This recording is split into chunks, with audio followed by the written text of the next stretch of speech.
A lot of tenants, a lot of people think you're a greedy landlord, look at how much money you're making. Actually, it's not like that at all. You know, there are good and bad landlords out there. Certainly in life you have to learn that actually you don't blame other people, but collectively we were all at fault for it. You have to accept responsibility. Yeah. And it failed. Yeah. And so there's no going. So that's my biggest failure. You know, I would rather be open and honest with people, and if they said, well, I'm not going to work with you, fine. But some of the best people you can work with are those that have gone under. Yes. Or been made bankrupt, that understand it. Experience the failure. You know, that exactly, experience of failure.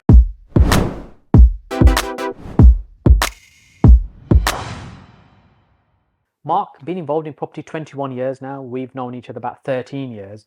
So tell me, there's a lot of experience there. What is it that you see in so many people failing? Why is it that so many people that get into property fail? Well, yeah, firstly, thanks for having us, Saj. I think it's really important people understand from my point of view that you know, people that, depending on how you start, but a lot of people go onto courses and things. There's nothing wrong with that as long as the course is actually what it is relevant for what they're doing. But if they're learning, you know, then it is important to learn from courses. The failure for me is that the lack of action that people take. So they go on the courses and they're very hyped up on stuff, but they never actually take the action that's required. And I would probably say 2 or 3% of the people that go on the courses actually do achieve anything.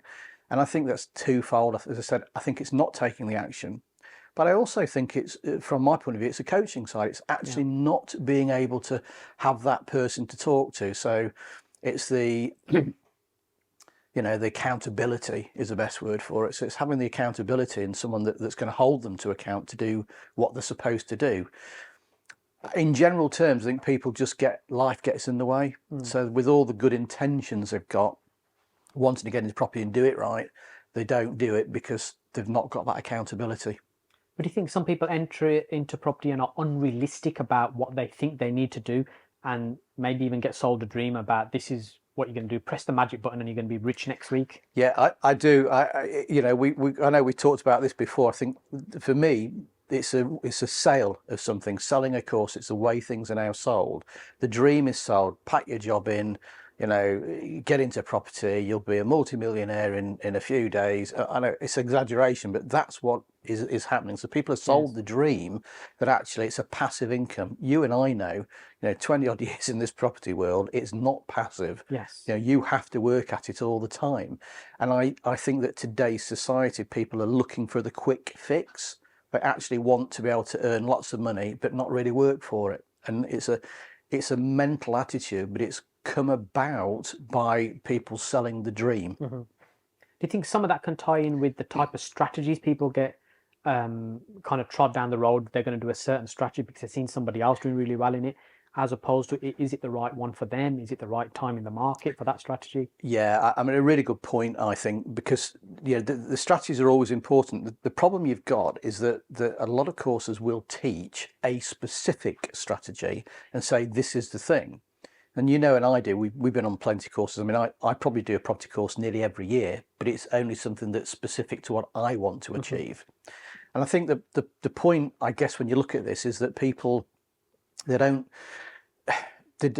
get it. I mean, I'll give you a really good example. Years and years ago, I went off to mentor somebody and they were in a very nice place in Harrogate, lovely. And I commented on it and they said, oh, it's not ours. And they had spent 8 months trying to do rent to rents because that's what they were being told was the thing to do. And I then, the following day, discovered they got several £100,000 sat in a bank account. Okay. And I couldn't understand for the life of me why they were trying to do a rent to rent strategy when they could have been well on the way with buying property. And so it is, you know, it's sort of an attitude thing, but I guess if you believe in what you're being told by people, that's the way to go. You're not thinking properly about what you've got, you know, how do you achieve that? So I think a lot of it is understanding principally where you are right now. That's the whole point of almost of the coaching side, is, you know, it's questioning people. Where are you right now? What is it that you actually want to achieve? Does that course do it for you? Yes. You know, and if you're already doing the course and paid for it, well, so be it. But you will still, for me, still need to understand the position they're in And is that strategy the right strategy for them? Yes. I think there's many times I've spoken to people where they are pursuing a certain strategy.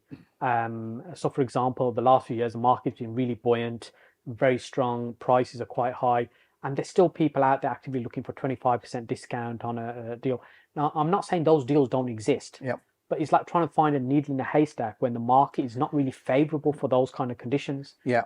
to find those deals. I think you're absolutely right. And I suppose that the point with that from, when you're talking to these people, some people are very rigid on what they're doing. So, we often talk about return on investments and that. And you find, even again, through all the sort of coaching I've done over many years, I've had people that have been absolutely sticklers. So they may have done the due diligence, but actually they're working on wanting, and going back a few years, like, I want 12% return on investment. And I've met people and sat with them and gone through all the sort of Excel sheets they do and working out, and said, well, why didn't you take that one? Well, it's only 11.5%. And it's a mental attitude. Yeah. Instead of thinking to themselves, actually, if I do that 11.5% return, I'm going to earn this every month with it. Yes. So that actually, when you ask them what the targets are, even if they're saying, I'm looking for £5,000 a month from property, if that would have given them £600 or £700 a month towards the 5,000, that's what they should be looking at. And so they're losing out all the time because they're not being held to account, and B, they've got this sort of mental attitude of, I've got to have that. Yes. And that is a big issue for many people. Yes. 2022 has been a big year of change. We've had a couple of years of lockdowns going on as well. The market's been very different than what it's been over the last few years. What's your expectations of 2023? What do you think will be the right type of strategy? Where will be the biggest opportunities, do you think? Okay.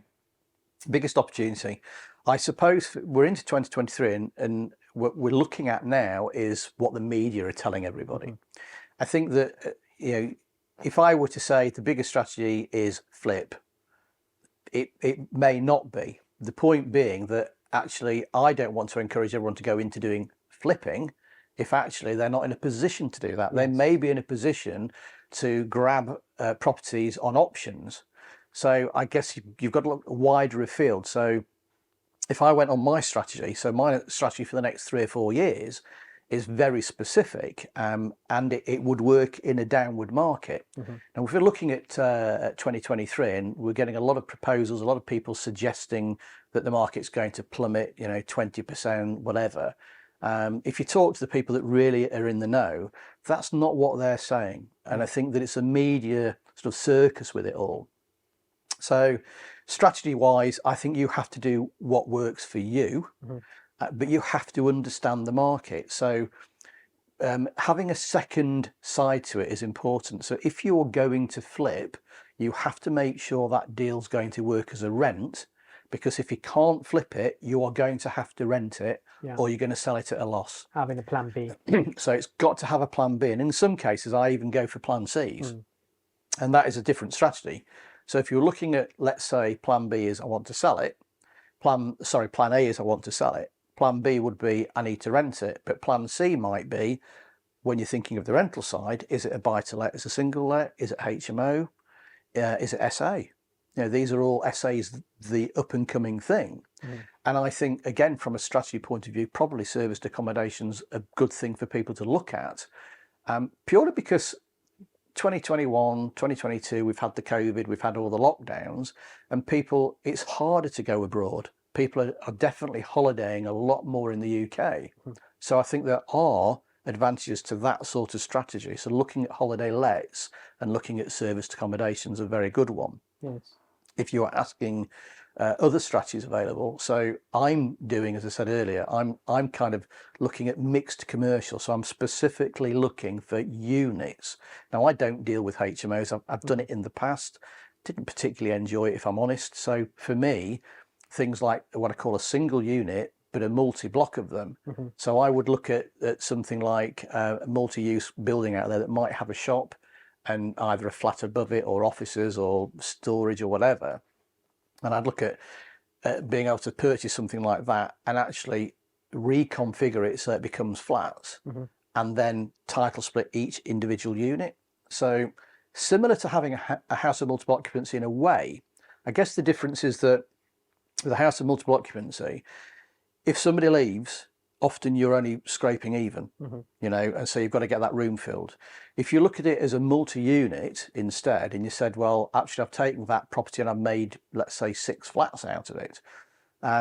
If somebody leaves, you're not making on that one flat, but actually you've got 6 units under one roof. And so you are making on the other 5. So actually you're not losing money. So it's a strategy that I'm very keen to move on and do. Yes. And so I think that's where people should be looking, you know, at different strategies, but making sure they've got a plan B and even a plan C. Yes.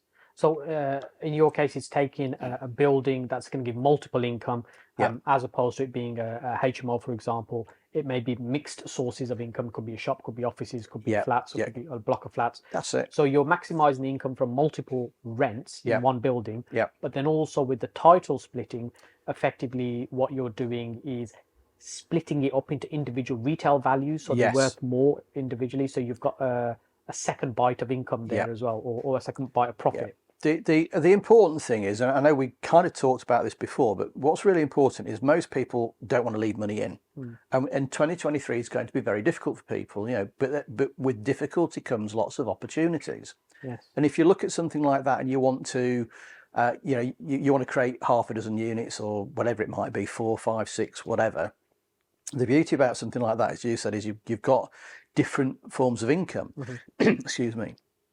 But if you title split it, then you're getting top whack. So the whole point, from my point of view as a strategy, is I buy something that either needs to be reconfigured into flats, so in other words, completely separate units, that once done, it means that I'm able to mortgage out each individual unit.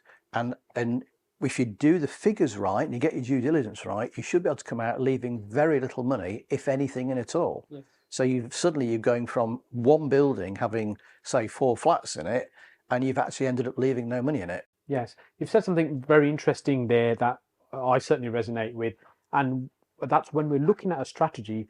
Often, some of the super profitable parts is when you're starting to merge strategies together with others. So, for example, what we're talking about there is maybe a BRR type strategy. We're doing title splitting.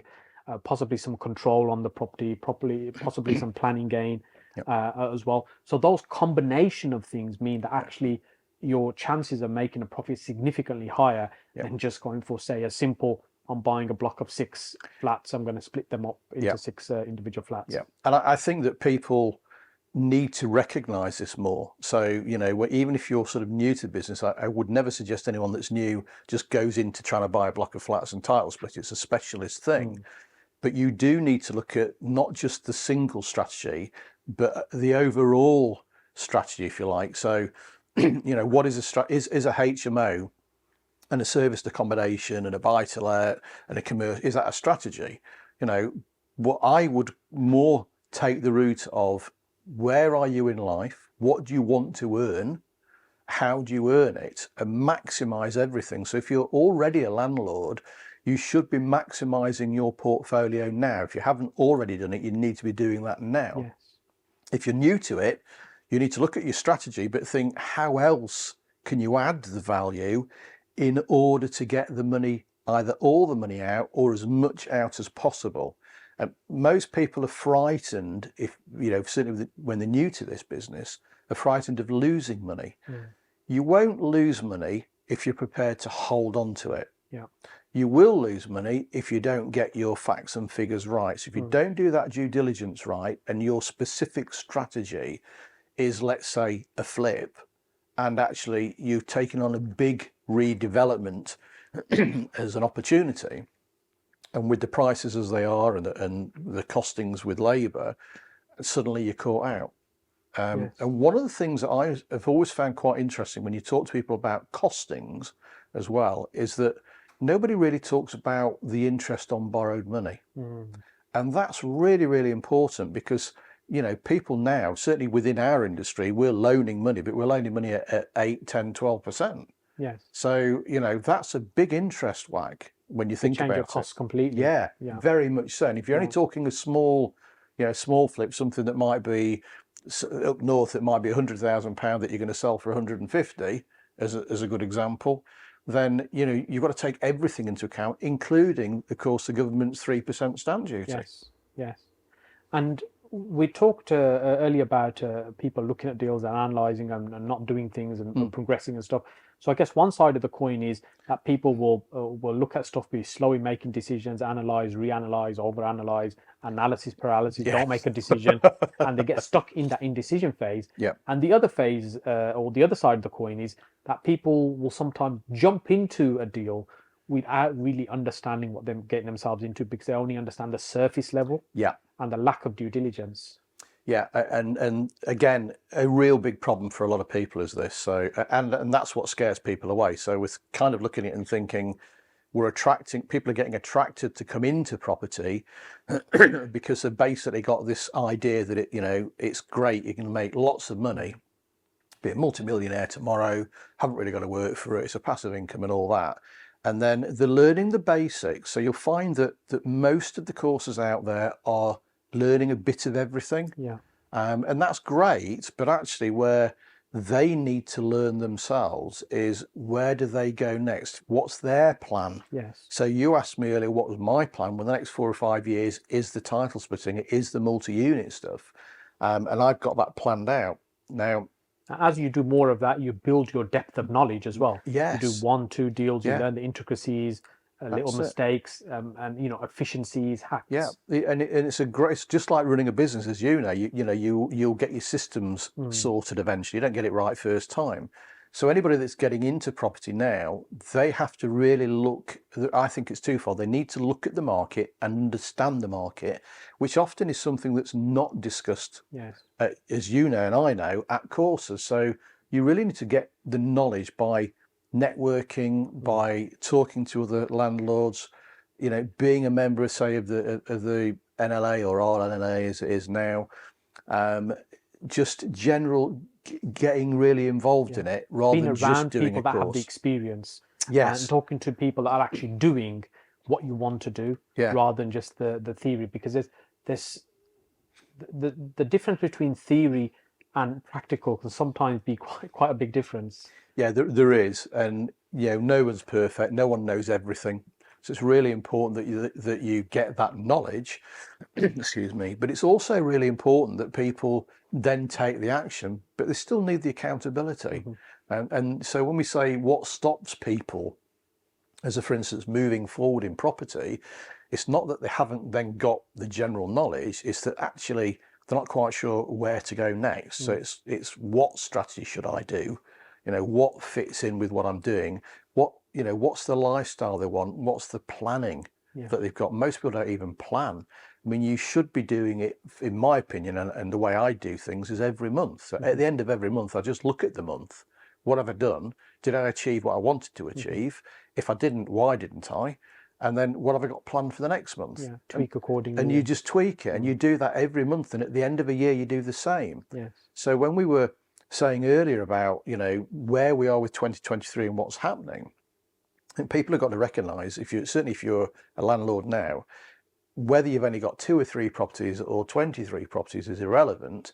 What you need to be able to do is look at that market, assess what's going to happen, and get your portfolio in order. Yes.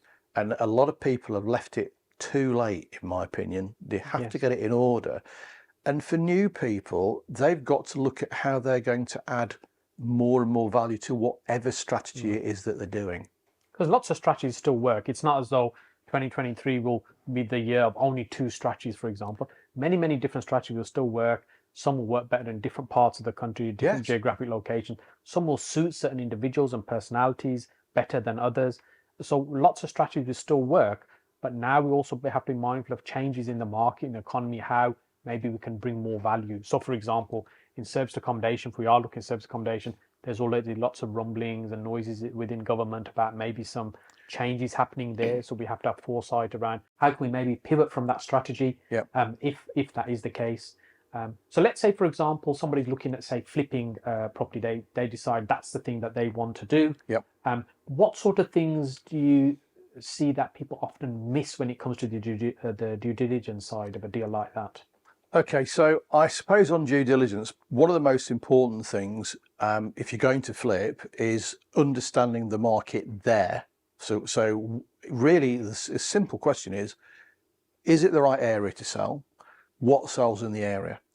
Excuse me. If you ask yourself those two questions, then you might find, and again, I guess a good example is somebody that's looking to flip a two-bed property, two up, two down terrace property, let's say. And actually, just by doing that simple due diligence of talking to all the estate agents and all the letting agents and understanding that area and that market and understanding the demand, you might find actually it's one-bed flats, or you might find it's four-bed houses, can't get enough of them. So why would you buy a two-bed if it's going to take a lot longer to sell than a four-bed? Yes. So it is doing that little bit more due diligence, being a little bit more in depth on stuff and understanding what the people want. So if you're going to flip, you're going to do stuff. Who is the market you're selling it to? Who's the customer? Yeah, who is that? And most people don't even think about that. So who is that customer? What is if you're going to change the kitchen, you're going to change the bathroom. What's ideal? Do they want a bath, or do they want one of those nice big 2-meter showers instead? What is the customer that you're trying to sell to? And understanding that, you're going to minimize the risk of losing any money and minimize the risk of having it sat there. You're going to sell it quickly. Yeah, because often people look at figures on a flip, say, well, I'm purchasing it for this much, I'm going to spend this much money on it, comparables of this, so I'm going to make a profit, without taking into consideration actually what type of people live there, as you mentioned, who are the typical buyers. So, for example, if you're in a lower social demographic area, it might be that in theory you can make a profit. It may be the only buyers are other investors. It may be you're in a low value area where people aren't purchasing homes. Actually, they want to get out of the area. They aspire to move out rather than into an area like that. And these kind of things are very easy to miss. People don't spend enough time on the due diligence. And using lots of data points, I think, is definitely a great idea. And certainly, when I look back when I first started, and I'm sure the case when you first started in property, access to some of this data just wasn't available. Now there's so much available just at our fingertips. Like, for example, social economic data, the type of properties in an area, who lives there, the income level. You can get all this information so easily. And many people don't even spend a few minutes doing that research. Well, you're right. And I think that the issue for people like in that situation is they don't know it exists because they're not being taught it. And so there's, and you again, you are in danger sometimes of over analysing everything.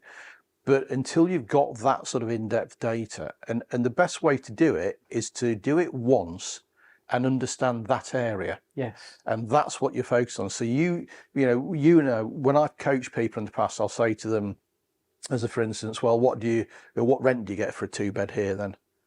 How much is a 3-bed? What they're selling for on average here? And they haven't got a clue. And so it's important that you understand everything about an area, what sells quickly, what the demand is, who the type of person is. Demographic side's really important. Very few people even look at that, but that's important to know. So I couldn't give all the areas, but as you know, I'm looking around Birmingham in certain areas, and if you want to add that value, again, people like say, well, and I would certainly say a bedroom.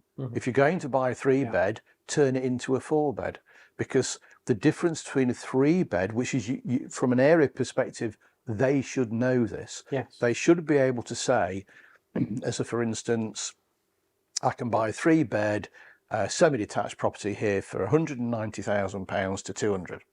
But a 4-bed's worth 250 to 270. And with that in mind, is it therefore worth buying a 3-bed to convert to a 4-bed? And obviously, does a 4-bed sell? So if you were doing that, let's say progressively, let's just say a 4-bed sells really well in that area, and they always fetch 270, 280 even. Then what's it going to cost to convert, to add, to reconfigure, however you want to word it? But what's it going to cost to actually get that extra bedroom on?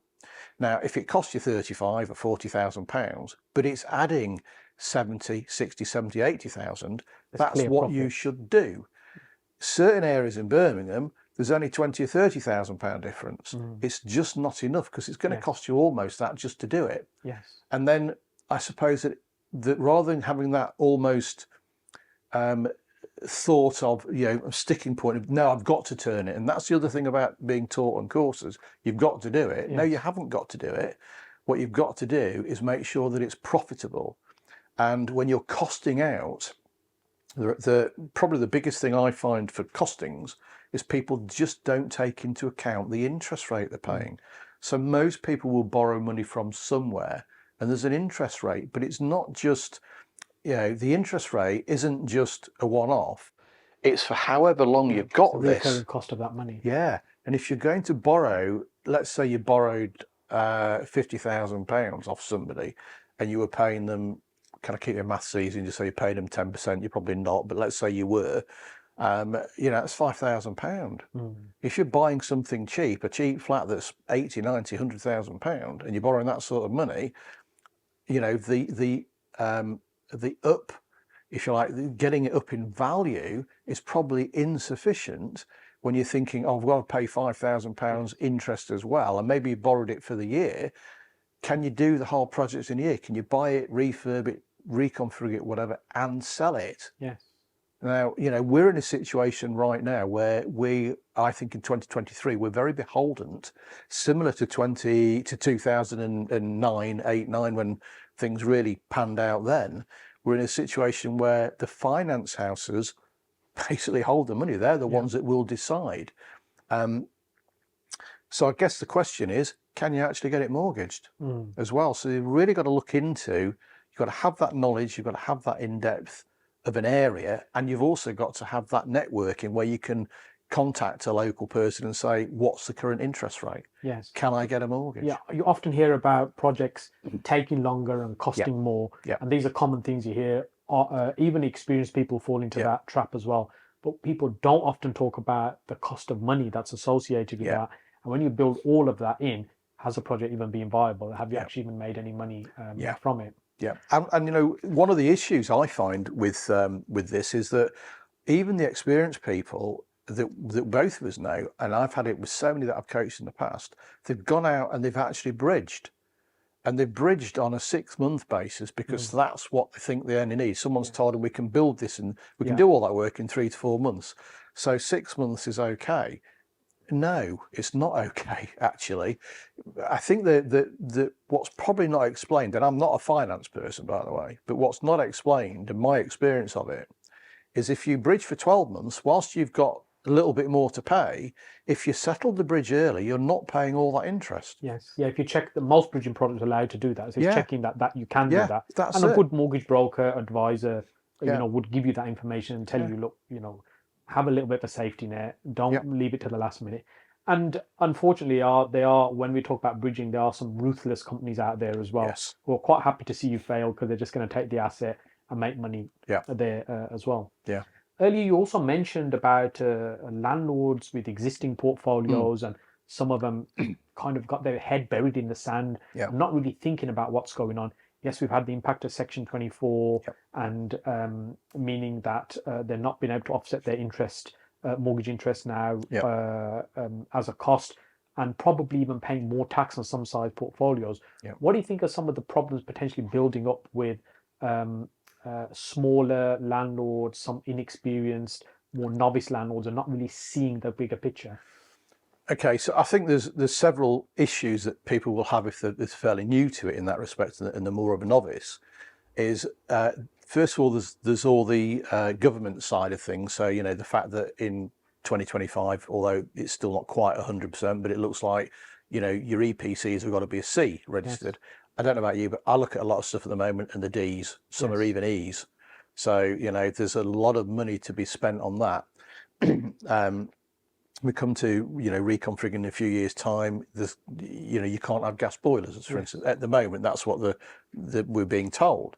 So I think for future, not just the future proofing of it, I think what they've got to look at and they've got to understand is that actually there's going to be a lot more to be paid out than they realise. And if they are not kind of future-proofing it now, in other words, doing what I would say all the basics, but making sure that it's up to a C standard already, that's on the EPC side, making sure that they've either got a fixed rate that's a good 3 to 5 years now, or they change it for a variable or something that just for a short period to get them over what's happening. Because rates are likely to settle again a couple of years or so, maybe. Rates will, I'm fairly sure, will settle. I think that we go on about the new norm, obviously, and I think what you'll find that the new norm will be rates of 4.5%, 5.5%. That's going to be the new norm. Everyone's been probably used still to going to carry on growing 2 and 3. a little bit yet. Then they'll come back and settle a little bit. I think that they may go to 6, which they almost are now, but they may go to 7%. But I think they will come back down fairly quickly once that market's, and it's all about settling the market. So it's whatever the government are doing that's interfering and altering stuff. So it's important to sort of future-proof that. One of the things I'd said to you before, which I think is incredibly important for people, is that if you look at, and we've all done it in the past, you've done it, I've done it, everyone we know's done this, we don't put rents up. We haven't been putting rents up because there's almost a concern that the tenant will leave, and then you're left with a property that's empty that you're paying council tax on, a mortgage on.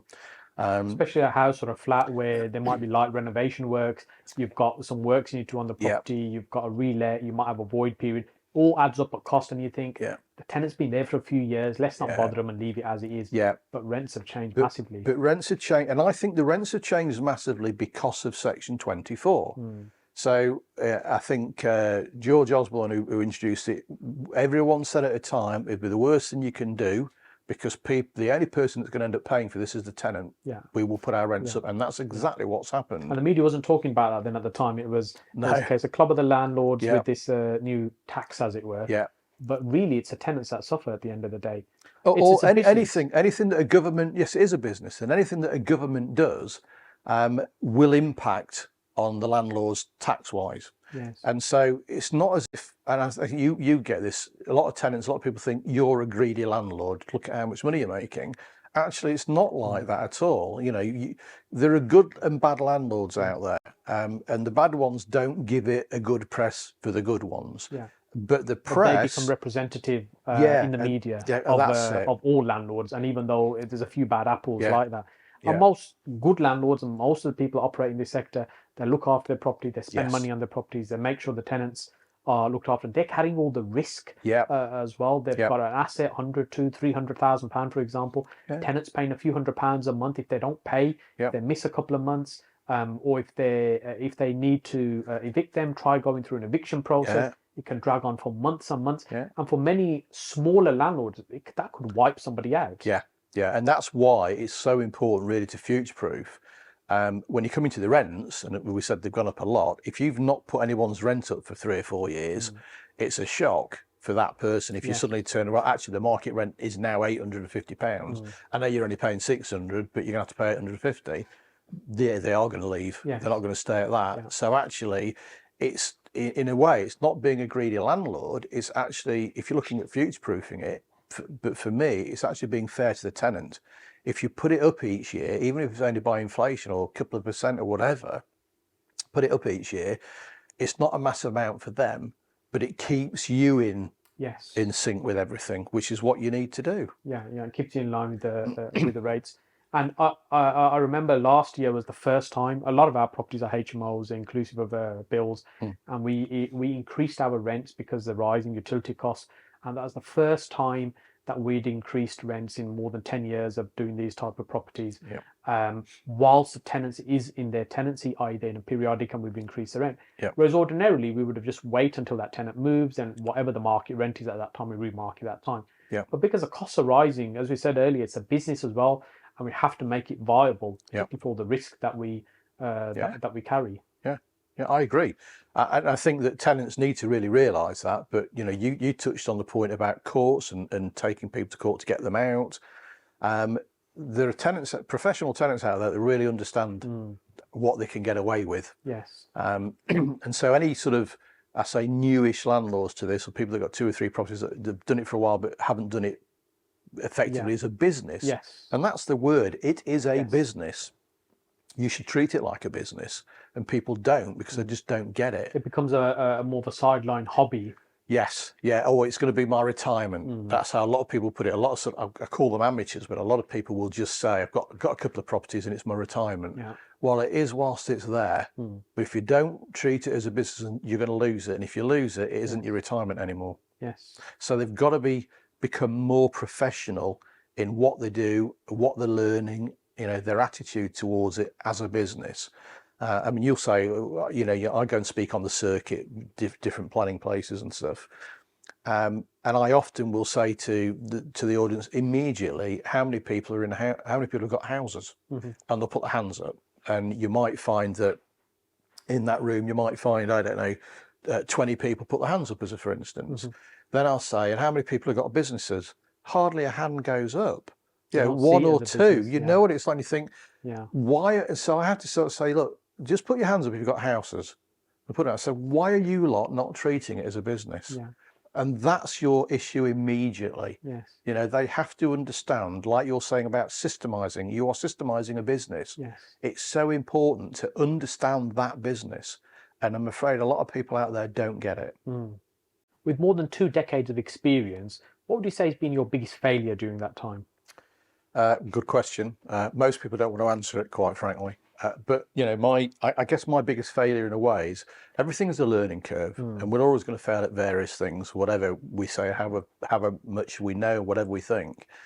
I would say for me, it was my first joint venture. So I did learn.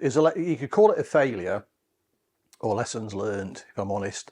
We all learn from stuff, and I went into a joint venture with people I knew. I thought I knew very well. It's often the case, of course. And we bought a property, and we had a very specific strategy, and we had who was doing what, and you kind of think, well, that's great, and who's putting money in and all that. You think that's great. The failure for me was nothing in writing. So this was effectively a business partnership. Yep. Where you and one other, or there were 4 of us in total. 4 of you got together to purchase a property and do X with it for profit. So the idea was, it was already flats, been converted to flats years ago. Okay. So the idea was that we do the work that's necessary, just update them. Yes. Title split them and sell them. Okay. And so, great idea. You've teamed together with other people with different skills, money, etc. Yeah. Why was that then a failure? What didn't work? Let me touch on 2 things with this. In my opinion, wealth dynamics, talent dynamics, as we both know, we've done that. We know a lot of people that get involved in this sort of thing, and I actually teach on that as well. So this is like, it's a personality profiling. It's a personality profiling, a bit like DISC. For those that don't know, yes. So that's what it is. But it's very accurate. And we didn't do that initially. It was only later that I discovered that actually 3 of us were on the same wealth dynamics. Yes. You don't want that to start with. And 2 were doing their sort of part of the work was something that they shouldn't have been doing, if that makes sense. Not in their flow, not in their it's not in the flow. And I think that the point is, when you know what your strengths are, that's what's important. So if I look at, we're talking general terms, and I know people don't know all of it, but basically on the talent dynamics, wealth dynamics, I'm a mechanic. So that's my main. And what does that mean for those that don't understand? So a mechanic is somebody that I want to say almost tweaks and stuff, but a mechanic is somebody that does all that due diligence. Someone that's quite happy, works on their own quite easily, but is also quite happy to do that due diligence, all that paperwork. Here's 40 pages of a contract to read. A mechanic will read it, and they'll say, you can't do that, or you can do that, and they'll look for the tweaks. They'll look for that to improve it. Mechanics are really good at running businesses. They'll take on a business that's already established and they'll improve it. But I was a mechanic, and the mechanic is a creator and a lord at either side, and 2 of them were creators. Okay. So they were creators and mechanics and stars. Yes. And so we're all basically interrupting each other for the jobs we were allocated each other to do. Mine was doing all the due diligence and finding the properties and all that. That was me. But two of the other partners were also getting involved in the figure work and everything else, and so that didn't help. So that what you've just given us a technical explanation of why that didn't work, and what I've seen a lot of, and I experienced this in my early business life, is what we will, especially certain personalities, they will connect very quickly with other people like them, because we see ourselves in other people, and that creates an instant connection. Yes, it does. But often what we're doing is, because of that similarity, we're amplifying that strength. Yeah. But we're also amplifying the weaknesses. So, for example, if the nitty-gritty detail isn't something we enjoy doing, and we're connecting or resonating with somebody else who's very similar to us, they'll also do the same thing. So if we go off in business together, all we've done is amplified our strengths and amplified our weaknesses as well. Yeah. Whereas I guess I'll let you finish in terms of what the learning from that was, and what you've done different going forward. Yeah, I think, okay, so a couple of things. You're right. The learning for me from that was it all went sour in the end, because the property we got, if you like, two of the partners were doing things that they weren't, you know, I don't want to say not capable. We're all capable of doing anything, but it wasn't in their value. It wasn't within sort of the remit of what they are with wealth dynamics and that. Yes. So, you know, it took a lot longer. What should have been a very simple in and out, probably back then I would have said in 3 months, maybe 4 months. So you've done the work, got it on the market and start selling. Okay. And about 8 months later, we haven't even finished the first flat. Wow. You know, it's just dragged on and on and on.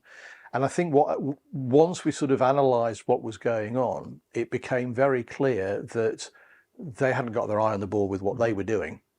And the person that they'd employed to do the work, it turns out, and it's all about communication, by the way, it turns out that the person was only really doing a couple of days a week. Well, they should have been doing full week. We were of the understanding the person we were taking on was going to be working like your Monday to Friday, but he was only like going on a Thursday and doing a Friday and a Saturday and coming back home on a Sunday. And this could be, for example, like someone that's a big picture personality. Someone says, great, I've got a builder here that can do the job. Fantastic, you can do the job. Great, crack on with it. See you soon. Yeah. And nobody's actually really taking the time to understand what does that mean. Yeah. So it's not that it's their fault. We can't put a fault on it, you know, and certainly in life you have to learn that actually you don't blame other people, but collectively we were all at fault for it. You have to accept responsibility. And it failed. Yes. And so there's no going. So that's my biggest failure. However, my learnings from it were moving forward, and this was years ago now, but moving forward, deciding last year to go into a joint venture. And if I talk to you a little bit about what we do on joint venturing, I think you do this as well, but I think it's really, really important for people to understand. If you go into joint venture, first of all, and I know I'll touch back on the wealth dynamic side of it, the talent dynamics, is that you need to have people around that square that are the right person for the right job. Yes, and if someone's listening to this right now and they're not quite sure what we're referring to, what we're talking about is individuals will have certain strengths. Yes. And they fall into maybe 4 or 8 types of categories of personality. That's right. And so when we're trying to identify somebody for a role, is that something they're naturally good at? Yes. Or is it something they're going to have to learn and it's going to be an uphill struggle? Correct. It's not a case that you can't do everything, because you can. It's what you're good at doing is what you should be focusing on. So if you, like me as a mechanic, I'm not a people person. You know, if I want to arrange stuff, I just say it as it is. Doesn't always work. You know, that can be offensive to some people. So I'm better in the background doing all the due diligence and stuff, and I'm very good at doing the one-to-one with people. And even if it's, you know, a dozen people in a room, I can teach them a subject that I know very well, and that's important. But that's what I do. Now, if you were looking, as you say, sort of looking at that side of it, there's no good saying to me, right, you're in charge of project managing. Can you imagine someone like me as a mechanic that does all that detail going into project managing? Because I've got to teach a team. I've got to say, right, you've got to do this, Saj, you've got to do that, John, you've got to do that, Paul. You know, I would just say, you've got to, you know, why haven't you done it? And it would be very frustrating. So you know you're not in the right role of stuff. So if you go into joint venture, the learnings for me were certainly understand what the other person's good at doing, and that's the role that they should do. Yes. So you get the right role of people, and if you can do that, you can joint venture. More importantly, with joint venturing, my experience with coaching other people where it's gone spectacularly sour for them, And lots of people mess up on joint venture. they really mess up.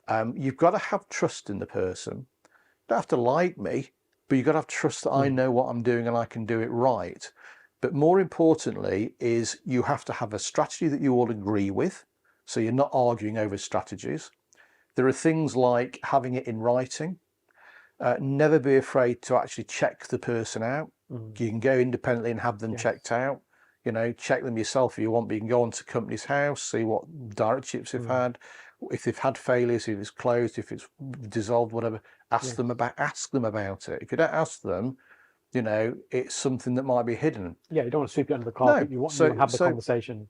If someone said to me, you know, oh, I see financially you had major problems in 2008. Why was that? I'll be totally honest and say, this is why it happened. You know, I would rather be open and honest with people. And if they said, well, I'm not going to work with you, fine. But some of the best people you can work with are those that have gone under. Yes. Or been made bankrupt that understand it. Experience the failure. You know, that exactly, experience of failure.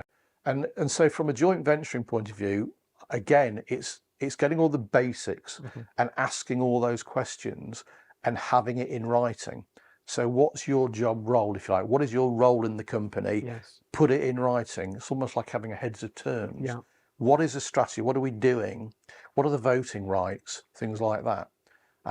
I would definitely say, if you're like me and we're looking at lots of different things, is that there's 4 of us again, and that it has to be a majority. So if 3 out of 4 say, we're going to do this, and you're not happy, well, I'm afraid it's tough luck. Yes, you've got to be on board. You've got to be on board with it, and if you're on board with whatever it is you're not happy about, you might be able to tweak it as you go along. So, you know, you've got to have that sort of thing. You've all got to have access to the bank account. Yes. Don't ever put all your money in a bank account where one of you's got access to it. Too many times people have turned around and said the partners stripped them bare and gone. Yeah. And it's very easy to put measures in place for example, there needs to be 2 signatures for over a certain amount, could be a few £1,000, 10,000, whatever it might be. Can put, it's very easy to put those measures in place to protect everybody. And there is an expense to certain things. So I would always recommend people take out key man insurance. See, these are all in-depth stuff. It's due diligence, but it's all in-depth stuff that people don't realise. So when you're doing joint venturing, you really want something like key man insurance in, because if I drop dead tomorrow, my wife is not going to want to work with you and any other partners. She just wants my money back. Yes. You know, it's hers as well. So actually, you want key man insurance that pays the money back. Yes. And she's out of it. So now there's only 3 of you. Yes. And there's an expense, but it's worth doing. So these are the things. Now, the advantage right now, I think, on joint venturing is we're now 2023. We're now coming into a very shaky year. I think there'd be a lot better come 2024, but it's going to be a shaky year, and there's going to be a lot of opportunities. Yes, there'll be turmoil this year. Yeah. Now, the fact is, you've got to take advantage. You've got to have a little bit of guts and take advantage of this.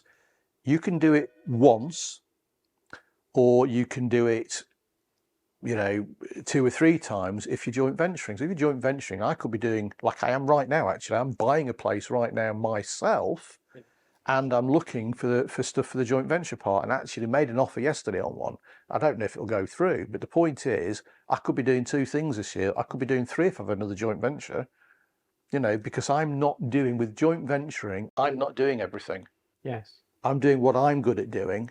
You're doing what you're good at doing. The other person's good at doing what they're doing. Yes. And so actually, it doesn't matter if you've got different companies and different joint ventures. It just means you can do more. Yes. I guess joint ventures has been a key part of my business as well, in terms of building the property business. And what I've learned is very similar to yourself. It's finding the people that are going to fit into the positions that you need within the business, and that's where we need to treat it as a business. And for many people that work with me, I call them my investment partners. So essentially what I'm saying to them, you're coming on board as a partner that's investing in this project or projects that we're doing. and that's your role, not active day to day picking what color wallpaper we're going to have and stuff like this, and leave us to do that bit. And I think that's just come from years of experience of, look, we've just got model that works, just let me get on with it. And that's been my preference. But I think as long as you're open with everybody from the offset of how you want to work, and everybody's clear with that, then your chances of success are going to be much higher. Yeah, no, I'd agree. And I guess the point is that it's also communication. So getting it right at the beginning, and then being able to keep that communication open so people understand where you are on a project. Is it running smoothly? And if it's not running smoothly, not burying your head in the sand, as they say. It's actually coming and saying, look, I've got a problem. This is what's happened. I think this is how we're going to get out of it. But it's being able to actually explain it clearly to people. Yes. And I think with communication, we all have our own interpretation of what that actually means. So, for example, let's say I'm investing with somebody in a project and I'm saying, keep me up to date. What does that mean? Does that mean send me a text message once a week? Does that mean give me a quarterly report in detail? Does that mean give me a video report every day? And so it's articulating and asking the questions of what does that actually mean? So how would you like to be kept up to date, and how often? What's your preferred method of communication? Just asking a question like that, I think, can make things so much more easier within a working relationship like that. Yeah, no, I agree. It's all part of being open and honest, and as you say, knowing which is the best way to communicate to people. Is that definitely the way. Yeah. And so when we first met, one thing you really helped me with is just getting clarity and focus, because I was all over the place trying to do 25 strategies at the same time. And I really value the input I got from you at the time. And I know you do lots of mentoring and coaching. How many people do you say you've mentored and coached over the last few years? Well, I started in 2010, and in actual fact, you were probably the first person I actually coached. So it's very good of you to say. So I would say I've done slightly over 300 people since then. So we're talking coming on to 13 years. So I've done a lot of coaching and mentoring. And there is a subtle difference. I think you would recognise this, that coaching and mentoring are two very different things here. Coaching is more about asking those questions and holding people to accountability. Mentoring is more about almost analysing where they are. So whilst you're asking questions, you're only asking them for you to understand, so that you can push them forward and help them achieve what they want to achieve. So there's quite a big difference, and I suppose to some degree people have to understand that I don't have to be a professional in property, or let's say I don't have to be a professional on rent to rent to coach you on rent to rent, because that's a totally different thing. If you were serious on serviced accommodation or rent to rent, one of the particular strategies, then you need a mentor that's done it, rather than a coach that has never done it, if that makes sense. Yes, absolutely. I guess the way I think about it is coaching is a little bit more reflective and mentoring is more directive. So when I'm coaching somebody, I'm trying to help them find the answers and get the best out of themselves. So for example, if somebody was a golf coach, Tiger Woods' golf coach is not better than Tiger Woods at golf, but he can help get the best out of him and push him further and perform at their best. Whereas a mentor, someone that's already trodden that road, has in-depth experience of that topic, and then he use hindsight, experience, knowledge to really avoid mistakes, get there faster. That's why I tend to think about the two. And training is the knowledge and information on the how-to, in terms of how something works, the theory side, if you like. That's how I tend to kind of pigeon boxes, and how everybody has different interpretations of what they mean. And I think that's the right way to look at it, so people understand it better. I think that the challenge for a lot of people, so when I do, as you say, I do coaching and mentoring, but with my company Mentors Inc., I actually mix the two for young people, people that are new, that are novices almost, that are coming in, that have maybe gone and done a year's course or something, but aren't doing anything after the course. So what I tend to do is I can call it coaching if you like, but I'll tend to mix the two together. So I will be asking them the questions to get the answers because they've done a course. But I'll also be helping them with with the mentoring side of saying, but have you actually considered doing it this way instead? Have you thought that you could make more, or you could increase the value of that property by doing this? Yes. So so I kind of mix them, because I think when you're fairly novice at this, you really need that sort of support. Yes. And I guess the point for me is that if you can afford £20,000 for a course, you can afford a coach or a mentor to hold you to account. If you've just forked out a lot of money, if you're not taking the action, you're not achieving what you want to achieve, you need to be paying that a bit more out to get those results. Those results that you want. What's the best way for people to reach out to you if they want to speak to you? Well, the simple way is Facebook. To be honest, you can just Google Mark Dearng, and that's DEA. I'm like DEARING. So that's the mechanic in you. That's the mechanic in me. We always used to do that, and even when we were doing all the early years. If I stood on the microphone, I always introduced myself as Mark Dearng, DEARING. Spell it out, and people remember you. But it is important. So if people want to get hold of me, definitely Facebook. I'm on LinkedIn, but Facebook's probably the best one. Preferred. Yeah. And so both of us have been around the block a little bit. We've got some grey hairs, some more than others. Yeah. Well, I started in my late teens, so I can't blame the children or anything, I'm afraid. And we've seen a lot of things in business and in property as well.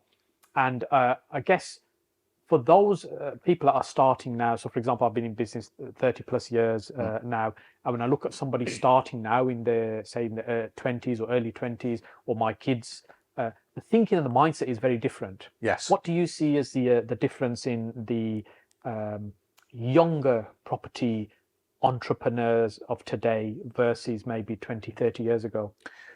Well, I would look at it and think, well, if you're younger and you're looking at getting into it, for me, I want to say they've not had that education. Everyone gets educated at school, but they don't get the right sort of education. You're talking about a business, you're talking about being a director, and you're talking about the sort of entrepreneurship, and that mindset's really important, because you have to stay positive. Things will go wrong. You have to look at it on a positive bent of how you're going to resolve that issue. Yes. So, that's how I see that helping those people. So when you're starting, if you're in your early 20s and that, you're probably pretty keen to do stuff.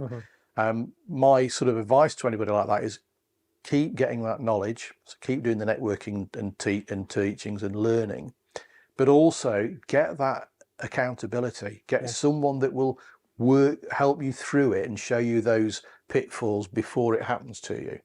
And that's probably the best recommendation I can give for people. Yes. And if you were to roll the clock back and you were in your 20s, what advice would you give to yourself, for example? What would you do differently if you were starting out? I would say that's fairly easy. I certainly wouldn't be selling. Yes, because that's what you were doing previously. Your background was in sales before property. I started selling at 6. I left school at 16. And I'd disagree with that, actually. I think selling is a fantastic skill. That's a life skill to have. Yeah, and I think I would say I'd agree with you. I think that's right. It certainly is a good skill. However, when you've done your wealth dynamics talent and you understand.